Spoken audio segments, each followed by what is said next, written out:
Good afternoon, student. Today I am going to start the constitutional law, which is from the module number 1. Today I will cover the maximum important points of the constitution, and for next lecture I will complete the module number 1. So, constitutional law. What is mean by constitution? You know, घटना, भारतीय संविधान. So each and every state, each and every nation has its own constitution. But we know before the independence there were British rulers on our India. So when we got the independence on 15th August of 1947, and then we become the independent. British rulers were gone, declared independence. While passing the British rulers, the British Parliament passed the Indian Independence Act on 18 July 1947. So, the act was passed on 18 July 1947. Before the Independence Day, and which come into force on 15 August. Which comes into force means what? The Constitution, as per the Indian Independence Act, it was passed on 18 July 1947, and actual implementation of the Constitution, what it mean by came into force, म्हणजे त्याची actually enforcement means अंमलबजावणी केव्हा सुरू झाली आपल्या घटनेची on 15th August 1947, that is on the Independence Day. So we got independence on 15th August 1947, but before the Independence Day, the making process of the Constitution was already started. So, the Nehru Report of 1928 favoring dominant status with responsible government at center at the Government of India Act 1935 was passed. So, the making process of Constitution was started before the independence, while passing the Government of India Act 1935. The committee headed by Jawaharlal Nehru was starting the process of making the Constitution, and when the Independence Act was passed, the actual process of the drafting of the Constitution, what is meant by drafting? Drafting means त्याचा मसुदा तयार करणे, प्रत्यक्ष मसुदा तयार करणे. That was a drafting committee, or drafting committee was headed by Dr. Babasaheb Ambedkar. So they are known as घटनाकार, घटनेचे शिल्पकार. Actually, the drafting committee, he was the chairman of the drafting committee, and there was other 8 members in that committee, and they in all made the final draft of our Constitution. The final draft was accepted and adopted on 26 November 1949. Please listen carefully. The final draft of our Constitution was adopted, that is accepted, on 26 November 1949, but come into force from 26 January 1950. आता came into force म्हणजे स्वीकारला आम्ही 26 November 1949 ला final draft, आणि प्रत्यक्ष घटनेची अंमलबजावणी केव्हा सुरू झाली 26 जानेवारी 1950. So this day is known as Republican Day. What is meant by Republican Day? That is Prajasattak. Who is the ruler? We, the people of India, are the ruler. There is no king, there is no monarch. We, the people of India, are the rulers. We elect our representative and we rule on our nation. So this is the Republican, means Prajasattak. कुणाची सत्ता आहे भारतात? प्रजेची. So this day is celebrated as a Republican Day, and from this day the actual implementation of the Constitution was started. So this is a historical background of our Constitution. So each and every nation has its own Constitution. So while drafting the Constitution, we take the references of other constitutions also, Irish, USA, Britain. So from that constitution we take a good part and we make, after the guidance of that, the final draft of our constitution and incorporated the articles. So if there is an act, law, there are sections, section number 1, section number 2, section number 3. In the constitution we refer these provision as articles, article number 1, article number 2, article number 3 for reference. So in our constitution, what are the salient features of our constitution? So first, following are the salient features of our constitution. It is a lengthiest constitution. Lengthiest means there are each and every nation there are their own constitution, but in all world the constitution of our India is lengthiest. इतकी सविस्तर, इतकी मोठी आहे, सगळ्यात मोठी, lengthiest constitution. म्हणजे in the constitution all in our constitutions we take into consideration, our constitution is the lengthiest constitution. So what is the first characteristic of our constitution? It is lengthiest constitution. Indian constitution is the lengthiest and most detailed of all the constitution in the world. Very detailed, savistar. This is the first characteristic, salient feature of our constitution. What is the second characteristic of our constitution? A sovereign, socialist, secular, democratic and republic. So what are the mean? What is the खासियत काय आपल्या कॉन्स्टिट्यूशनची? It is a sovereign. What is mean by sovereign? Sovereign mean by Sarvabhaum, supreme power.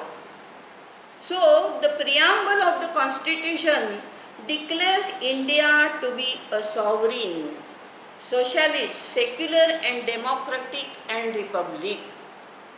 The word sovereign means India is fully independent and it is no more dependent upon outside authority. We are the supreme authority. Saurabham, supreme authority, that is sovereign. So there is no any external control of any nation on ours. So this is a sovereignty. We can make any laws for our land. We are at the liberty to make the laws for our nation. There is no any external control of any nation on ours. So this is meant by sovereign. So we are the supreme authority. Then what is meant by socialism? Socialism means some form of ownership of means of production and distribution by the states. So socialist mean we are the owners of our products. Then term secularism. What do you mean by secularism? There is always confusion about the concept of secularism. So please listen carefully and be attentive on this point. So what is mean by secularism? Secularism means dharma-nirapekshata. आता always there is confusion of धर्मनिरपेक्षता. Everyone asks, धर्मनिरपेक्षता आहे मग धर्माच्या लोकांना special facility का, या धर्मांना ना ह्या स्पेशल फॅसिलिटी का, या धर्मांना स्पेशल कायदे का. तर ह्याचा अर्थ असा आहे सेक्युलरिझम याचा अर्थ a state which has no religion of its own recognized religion. आपल्या देशाला आपला धर्म नाही, that is धर्म निरपेक्ष. there is no religion. असा आहे भारत आहे आपला, त्याला धर्म आहे का कुठला नाही, निधर्मी येतो म्हणजे तो धर्मापासून वेळ, त्याला धर्म नाही. and in other words the state treats all religion equally. धर्म निरपेक्ष. There is no discrimination on the point of religion. According to us, according to our constitution, everyone is treated similarly. There is no discrimination on the point of religion. म्हणजे सर्व धर्म आम्हाला सारखे आहेत, सर्व धर्म सारखे आहेत. That is secularism. That is धर्मनिरपेक्षता. Please, I repeat again. What is mean by secularism? Our nation has no religion. आमच्या भारताचा कुठलाही धर्म नाही. And we treat all religions are same. Everyone is at liberty to profess according to their choice their religion. प्रत्येकाला आपला मनाप्रमाणे धर्म स्वीकारू शकतात, धर्मांतर करू शकतात, म्हणजे धार्मिक स्वातंत्र्य आहे प्रत्येकाला. This is the means of the secularism. So, quasi-federal. What is the third saline feature of the constitution? Quasi-federal. Please note the meaning of quasi. Quasi means resembling, as if. जणू काही. Quasi means resembling. There is resemblance, samya. And what is meant by federal? Federal means संघराज्य, सांघिक, संघराज्य. Then what is meant by quasi-federal? What is the structure and what is the nature of our constitution? In other nations, some constitutions are federal, some constitutions are unitary. Then our constitution is quasi-federal. Means आपण म्हणतो तसं निम्मी unitary निम्मी federal असं स्वरूप आहे. There is a mixture of unitary government and federal government. So this is a speciality of our constitution. Then what is mean by unitary? Unitary constitution means power is centralize at centre only. All powers is centralize at centre, म्हणजे केंद्र सरकारकडे सर्व powers. And federal means powers are distributed between the central and state. This type of constitution is of the America, USA and Britain. But our constitution, please take into consideration what is the exact nature of our constitution. It is quasi-federal. It is nor unitary nor federal. So this is a mixture of the central, unitary and federal. Now see how this is nature quasi-federal. Some powers are vested exclusively to the central government. Some powers are distributed between the states. So this is a federal, Sangharajya. So this our constitution is known as quasi-federal. So there is unitary government also and there is a federation also. So this is because many powers are distributed among the states. So quasi-federal. How the nature of our constitution is? Quasi or semi-federal. Semi-federal. Nor unitary nor federal. It is semi-federal. Then what is the fourth saline feature of constitution? The parliamentary democracy and cabinet form of government. Parliamentary democracy. What is mean by parliament? Who is at the apex? Who is sovereign? Our parliament. But we choose, we elect our representative. So ultimately we are the rulers, because we by election give our votes and choose, elect our representative, and they are the members of the parliament. So ultimately it is a parliamentary democratic, and there are elected members. There is a cabinet. Government कसं form होतं? मंत्रिमंडळाने. What is meant by cabinet means मंत्रिमंडळ. So there is this type of government in our India. The significant feature of Indian constitution is the parliamentary democracy. There is a democracy. Democracy means लोकशाही. लोकांचं राज्य आहे. पण कसं? There is a parliament. We elect our members. We elect our representative, and they are the members of the parliament. So this type of parliamentary democracy is the speciality of our constitution. The government gets authority, power from the will of people. म्हणजे आम्ही त्यांना अधिकार कोणी दिले? पार्लमेंटच्या मेंबरना आम्ही दिले. आम्ही त्यांना निवडून दिलं आणि अधिकार दिले.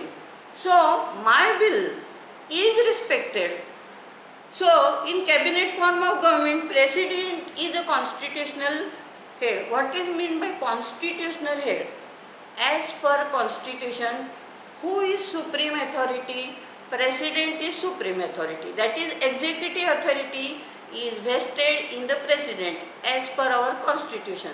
But in practice, all powers are exercised by our cabinet. मंत्रिमंडळाच्या हातात आहे सगळं, and headed by prime minister. As per the prime minister will, cabinet is structured, cabinet is designed. So as per constitution, who is constitutional head? Our president. And in practice, all powers are vested to the cabinet headed by prime minister. Then what is the fifth characteristic of the constitution? Fundamental rights. What are the fundamental rights? You know the meaning of what is fundamental. मूलभूत or basic or ground rights. Our constitution has given every citizen a right of all fundamental rights. What is meant by fundamental rights? Fundamental right is a right without which human being cannot survive. म्हणजे जर आपल्याला हे मूलभूत अधिकार नसतील तर आपण जगूच शकणार नाही, इतके ते मूलभूत आहेत. मग हे अधिकार आपल्याला कोणी दिले? तर our constitution. Our constitution has given every citizen the fundamental rights. And why these are given? Because the all power is vested to the central government, state government, and if they exploit us, because due to the power in their hand, the arbitrary actions may be taken against us, so we cannot survive. So these fundamental rights are for the against the state, our against state. State should not exploit us by using or abusing the power in their hands, and arbitrary actions must not be taken. So sometimes these rights are known as the negative rights. म्हणजे स्टेटनी सिटीजनच्या बाबतीत काय काय करू नये, कुठलाही जुलूम करू नये. So these are in the forms of negative rights. So every citizen has the fundamental rights which has given by our constitution. So these can be enforced against the state. समजा एखादा कायदा स्टेटने असा बनवला जो आमच्या फंडामेंटल राईट काढून घेतोय, तर आम्ही चॅलेंज करू शकतो स्टेटला सुप्रीम कोर्टामध्ये. So that can be enforced by the state. So these are the fundamental rights without which we cannot live and which cannot be alienable. Alienable means which cannot transfer my fundamental rights to another. म्हणजे माझे जे मूलभूत अधिकार आहेत ते मी दुसऱ्याला देऊ शकत नाही. प्रत्येक सिटीजनला ते आहेतच, पण माझा अधिकार हा तुला घे बाबा असं देता येत नाही. These are not alienable, these are not transferable. So it is our private rights. So what are the important fundamental rights? Example, article 14, article 14 काय आहे? आर्टिकल 14 मध्ये equality before law and equal protection of law. So this is our fundamental right. काय? कायद्यासमोर सगळेजण सारखे आहेत. कायद्यासमोर प्रत्येकजण सारखा, तिथं कुठलंही भेदभाव नाही. कुठल्या पॉईंटवर race, religion, caste, right, birth place, कुठल्याही पॉईंटवर डिस्क्रिमिनेशन आहे. कायद्यापुढे सगळी सारखी. And equal protection of law means everyone has his fundamental right. He must be protected by the law. He must have a sufficient protection by the law. कायद्याने तो पूर्ण संरक्षित असला पाहिजे. This is article 14. Then what is the name? Article 19, freedom of speech and freedom of expression. What is mean by freedom of speech? म्हणजे माझं जे मत आहे ते मला व्यक्त करण्याचं, बोलण्याचा अधिकार आहे. This is a freedom of speech. Without which what will be our position? घुसमट होईल आपली.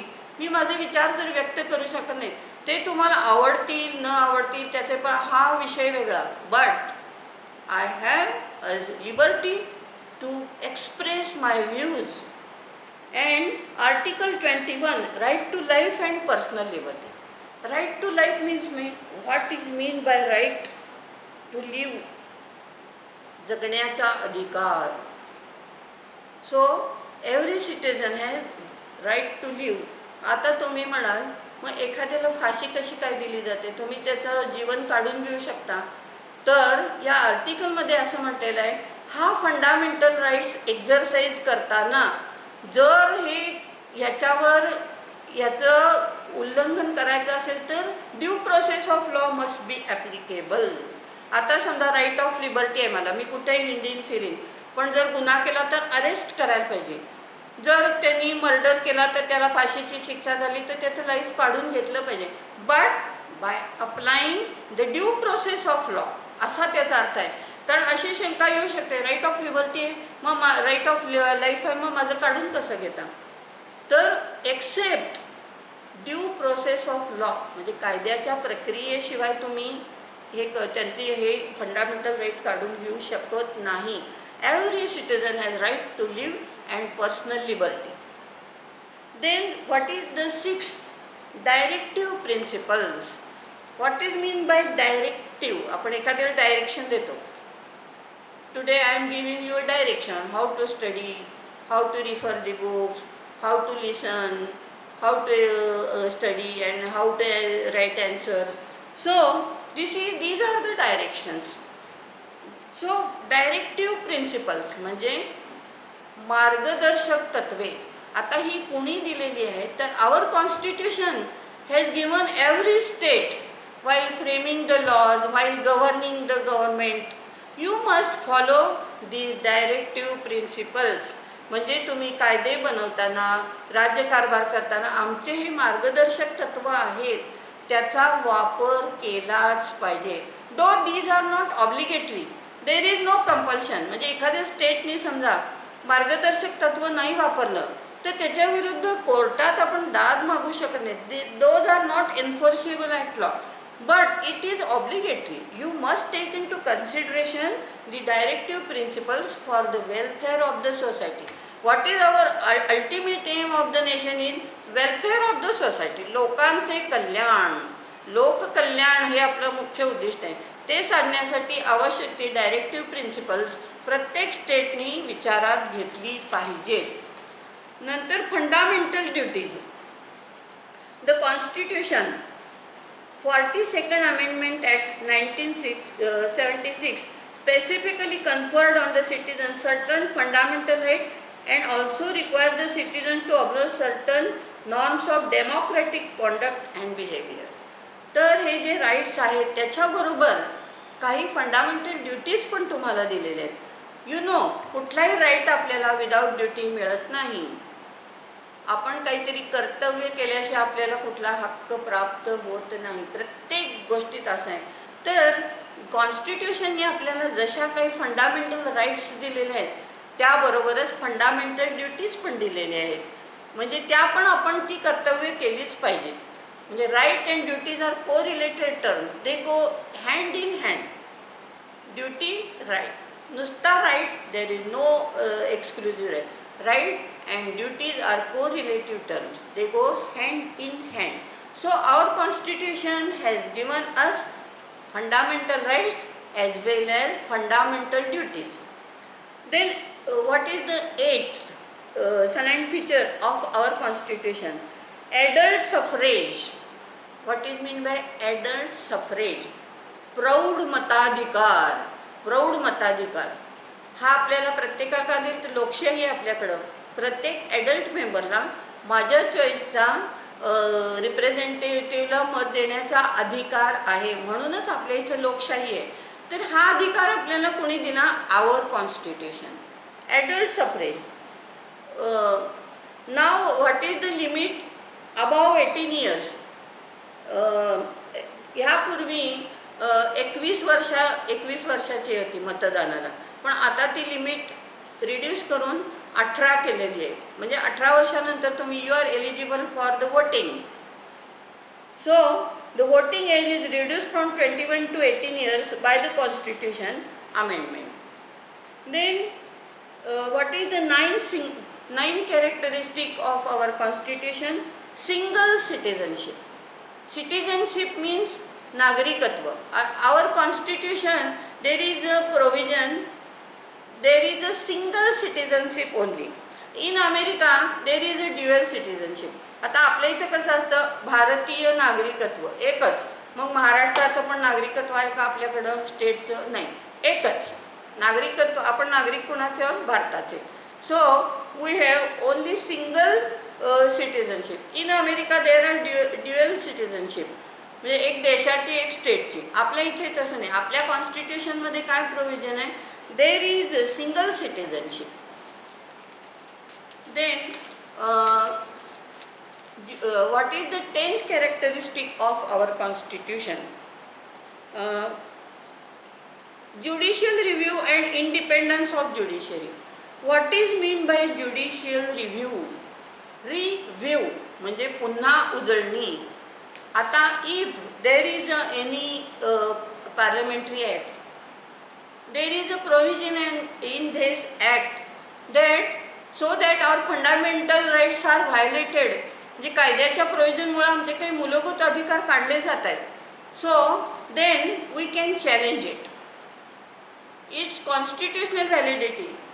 एवढं लक्षात घ्या, प्रत्येक गोष्ट ही घटनेला अनुसरून असली पाहिजे. घटना is our base, constitution is our base. So if there is a violation of my fundamental right, I can challenge in the Supreme Court under Article 32 or under Article 226. We can challenge its validity in the High Courts. So this is a judicial review. म्हणजे पुन्हा अभ्यास करणं गरजेचं आहे की ही घटनाबाह्य गोष्ट आहे का.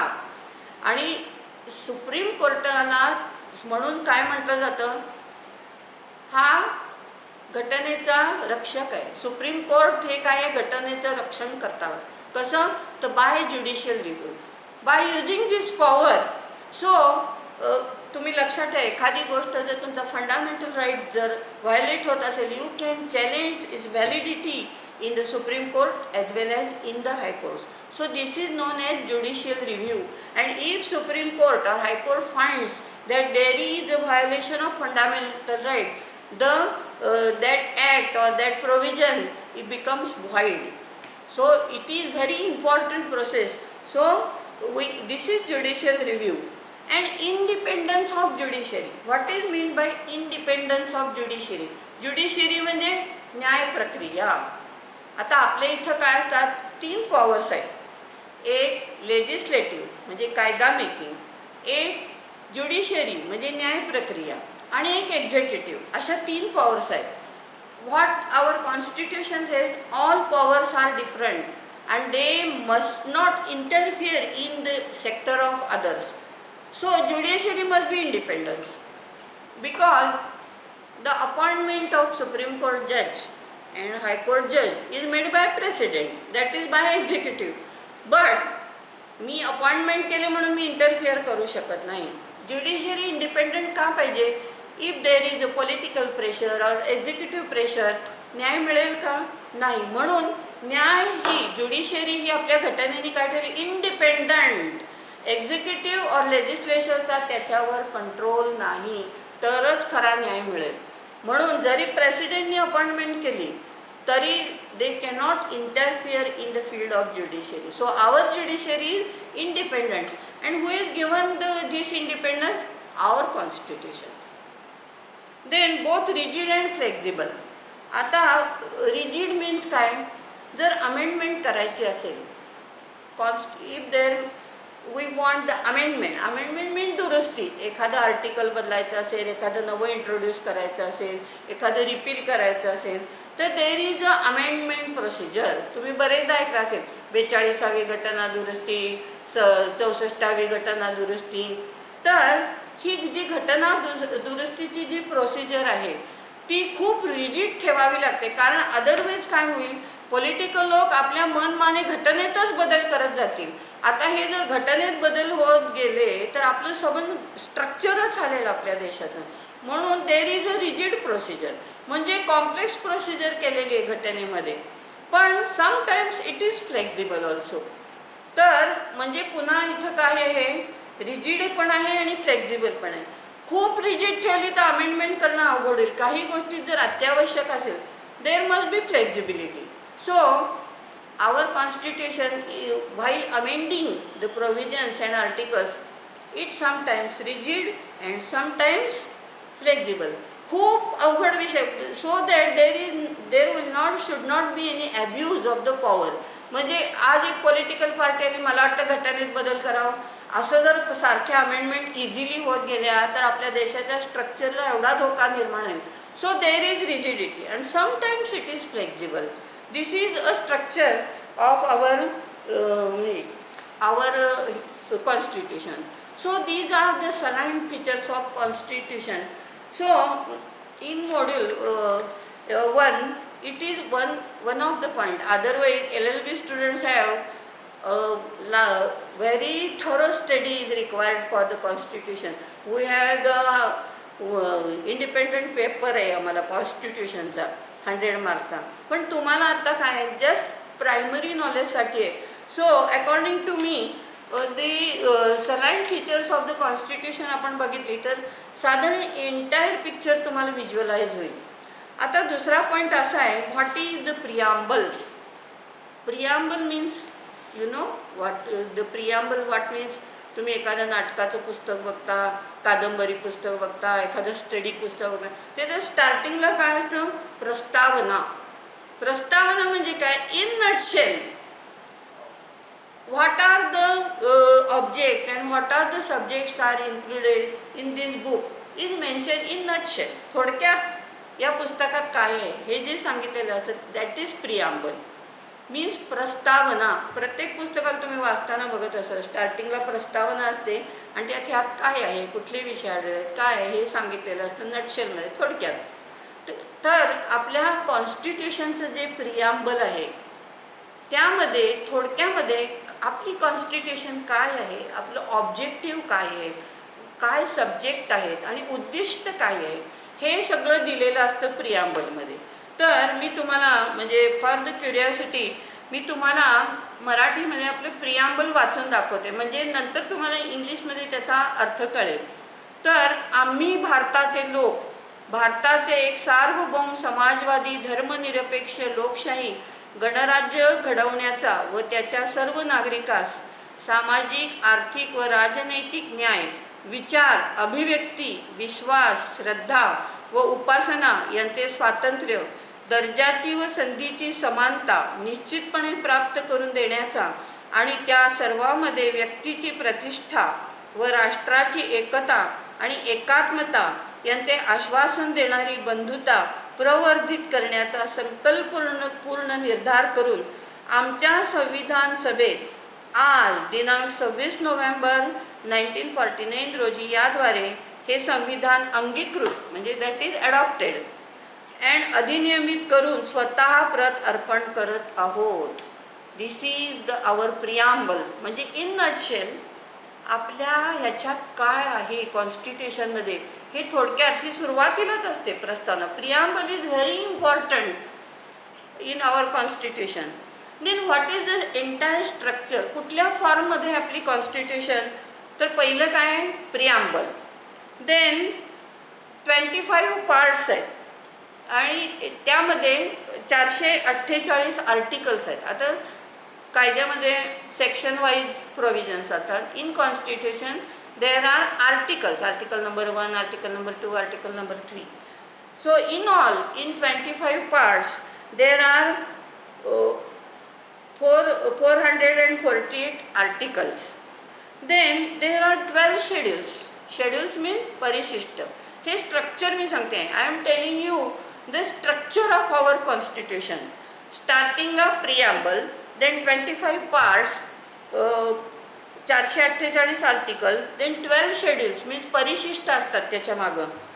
देन 5 अपेंडिक्स म्हणजे पुरवण्या म्हणतो आपण तसं, आणि 101 amendments. Till today there have been our constitution is amended for 101 times.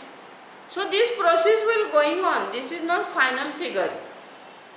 As per requirement, there have been amendments in future also. But till today, till date, there are 101 amendments. So this is the structure of our constitution. Now we see the one by one the preamble of our constitution. What are the parts of the preamble? Almost every constitution has a preamble which state the objective or purpose of the documents. What is included in the preamble? काय असतं preamble मध्ये? We state the objective, आमची उद्दिष्ट काय आहेत, or purpose of documents म्हणजे त्याचा purpose काय आहे हे थोडक्यात सुरुवातीला प्रस्तावनेत सांगितलेलं असतं. That is preamble. It is an introductory part.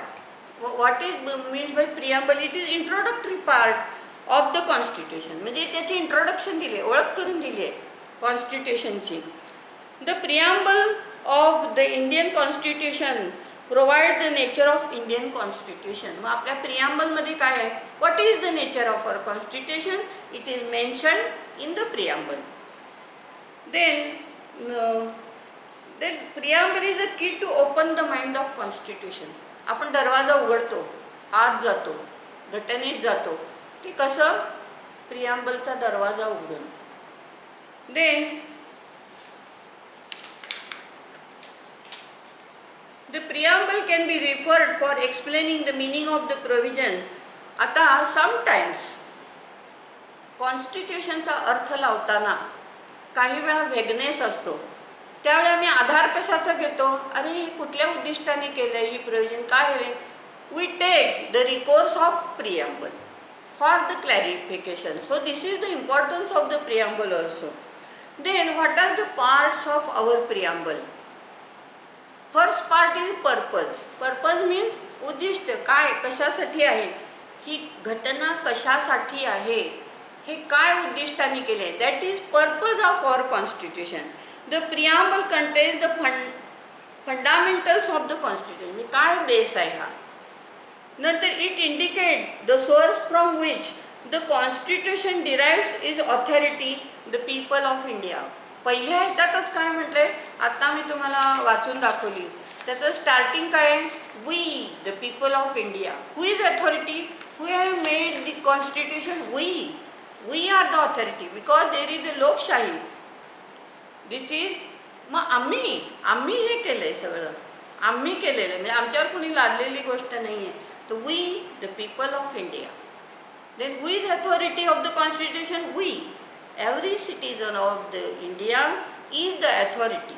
So we the people of India स्टार्टच असं मी तुम्हाला मराठीत वाचून दाखवलं, ते इंग्लिशमध्ये स्टार्ट असं we the people of India we are the authority.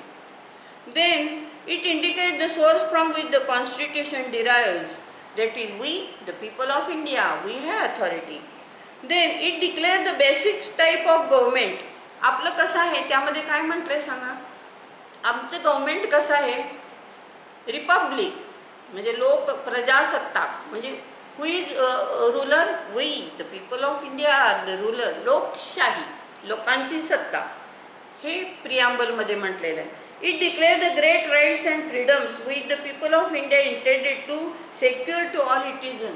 आम्हाला कुठले कुठले राईट्स पाहिजेत ते सगळं ह्यात मेन्शन केलेलं आहे. कुठले कुठले राईट्स पाहिजेत, कुठले अचीव करायचे. नंतर it contain the enacting clause which being into force the constitution. Then parts of preamble काय आहे बघा. पहिला ऑथॉरिटी क्लॉज. आता पहिला काय आपण बघितलं, source of authority behind the constitution are the people of India.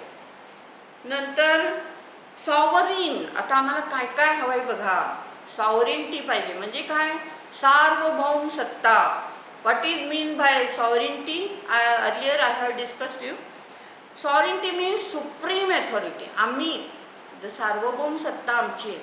There is no any external control on our nation. We are at liberty. We are totally independent. We can make laws for our nation. There is no external control.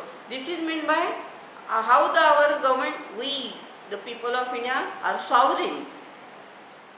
India is a sovereign nation. It has no any external control in any manner. Then socialist. Socialist means our the means of the livelihood and productions. We are the owner. All the productions are owned by us. Then secular. I have also already discussed secularism, but sometimes nahi, always there is confusion in the mind of our citizens. Secular म्हणता मग मुसलमानांना नाही दिलं, मराठा नाही दिलं, तर ह्याचा अर्थ असा नाही आहे. तर सेक्युलरिझम मुळात मूळ घटनेत हा शब्द 42व्या घटना दुरुस्तीने 76ला नव्याने इंट्रोड्यूस केला आहे सेक्युलरिझम. तर सेक्युलरिझम म्हणजे निधर्मी. आमच्या देशाला धर्म नाही आणि आम्हाला सर्व धर्माचे लोक सारखे आहेत आमच्यासमोर आणि ज्याला जो धर्म करायचा असेल त्याच्यामध्ये आम्ही बाधा येऊन देणार नाही. दिस इज सेक्युलरिझम. नंतर डेमोक्रॅटिक अर्थात लोकशाही. आपली सत्ता आपणच वोटिंग करून आपला रिप्रेझेंटेटिव्ह इलेक्ट करून त्याला हे देतो. म्हणजे आमचंच राज्य आहे. म्हणजे मी ह्याला मत दिलं, त्यांनी त्याला मत दिलं, अल्टिमेटली माझंच राज्य आहे. So this is democracy. Democracy means government by the people and for the people. Government कोणाचं आहे, लोकांसाठी, लोकांनी बनवलेलं राज्य. दिस इज लोकशाही. Democracy is a system of government which supreme powers are vested in people and they exercise by the people directly through elected representative. मग आपण directly आपले पॉवर यूज करत नाही. आपण ज्यांना रिप्रेझेंटेटिव्ह दिले त्यांच्याकडे पॉवर्स असते म्हणजे इनडायरेक्टली आपल्याकडेच असते. नंतर रिपब्लिक दॅट इज प्रजासत्ताक. This is opposite to monarchy. What is mean by monarchy? King. राजेशाही म्हणजे राजा. आपल्या इथं किंग नाही, आम्हीच आमचे राजा, आमचीच सत्ता. So it is opposite to the monarchy. Republic is a word opposite to monarchy. There is no king, there is no राजेशाही. मग देर इज अ रिपब्लिक. प्रजासत्ताक म्हणजे आम्हीच राजा. प्रत्येक सिटिझन हाच आपला राजा आहे. प्रत्येकजण माझं राज्य आहे, माझं राज्य. लोकशाही. State in which executive head of the state is not hereditary. आता जे प्रेसिडेंट असतात म्हणजे सर्वोच्च अधिकार कोणाला आहेत, प्रेसिडेंटना. पण ते हेरिडिटरी आहेत का? जसे इंग्लंडमध्ये पहिला विल्यम, दुसरा विल्यम, हेरिडिटरी, वंश परंपरागत ते चालत आहेत. आपल्या इथं तसं नाही. President also is elected. So लोकशाही म्हणजे प्रत्येक सत्ता आमच्याकडे आहे, प्रत्येकाच्या हातात आहे. President is also elected, he is not hereditary post. So this is a republic. Then justice. आता जस्टिस मीन्स न्याय. आता न्याय कशाचा आहे? फर्स्ट ऑब्जेक्टिव्ह, आपलं मुळात कॉन्स्टिट्यूशनचं ऑब्जेक्टिव्ह काय?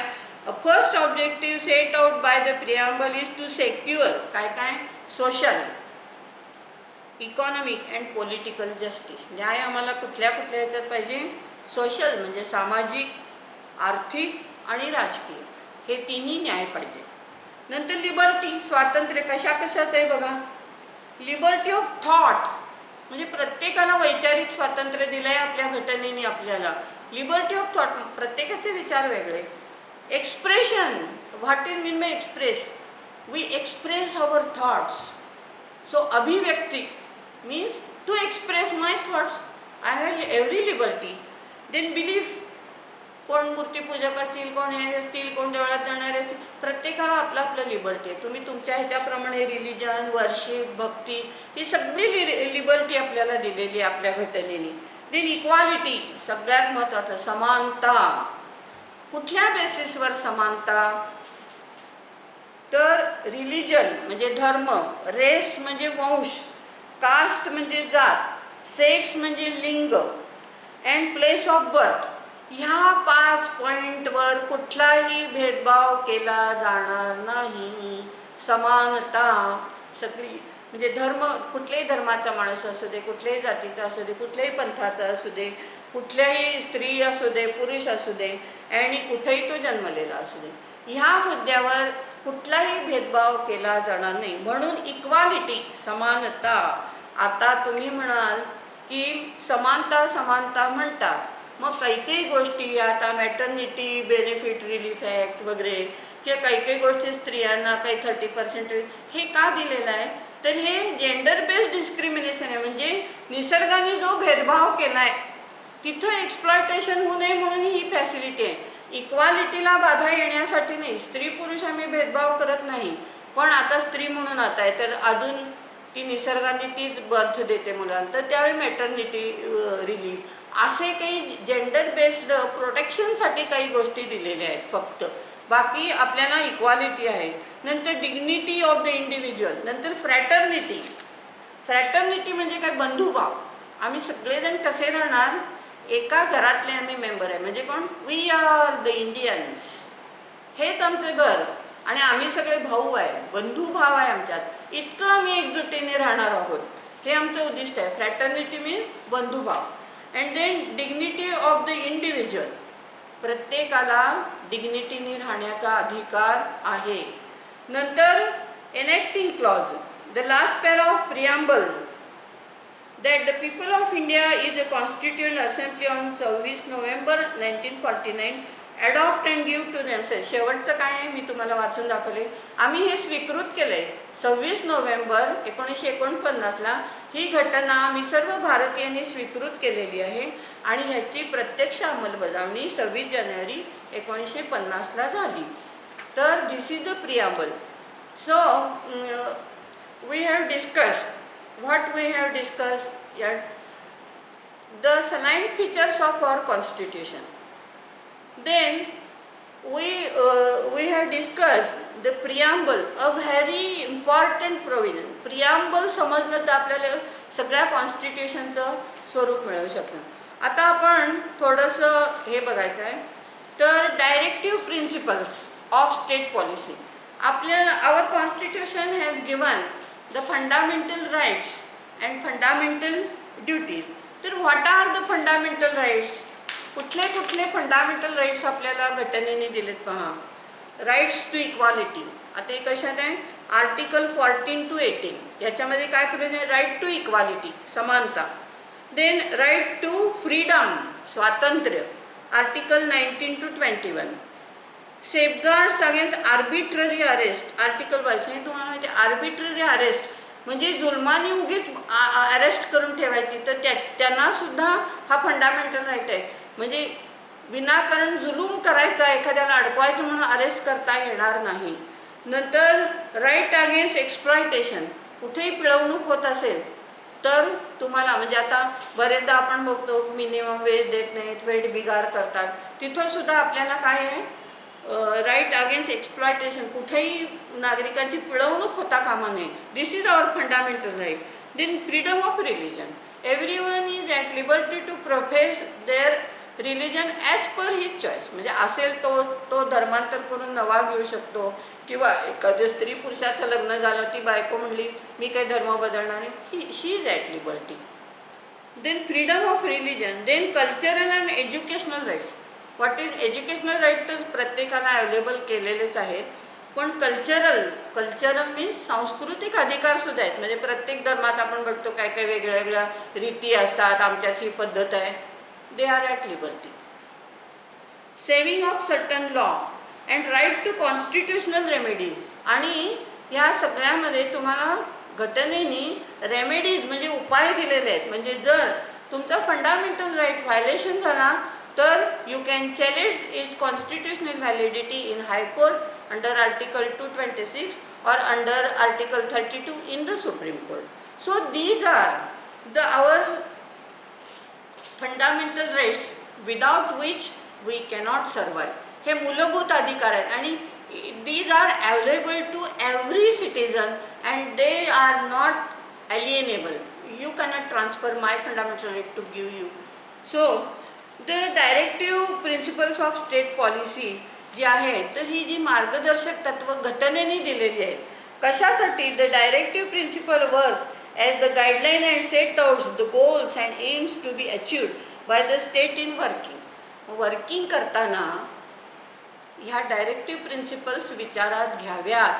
ह्या directive principles of state policy कोणी पुरवल्या? Our constitution. Lay down certain economic and social policies to be followed by the various governments. तर काही स्पेशल पॉलिसी राबवाव्यात काही गव्हर्मेंटनी, अशी अनेक मार्गदर्शक तत्त्व दिलेले आहेत. आणि अल्टिमेट उद्दिष्ट काय आहे त्याचं? Welfare of the people. Our what is the final object? Welfare of the people. आपलं राज्य काय? कल्याणकारी राज्य. कुणाचं कल्याण? पब्लिकचं. अल्टिमेट उद्दिष्ट आहे. त्यासाठी ही directive principle you must take into consideration. देन आता we will see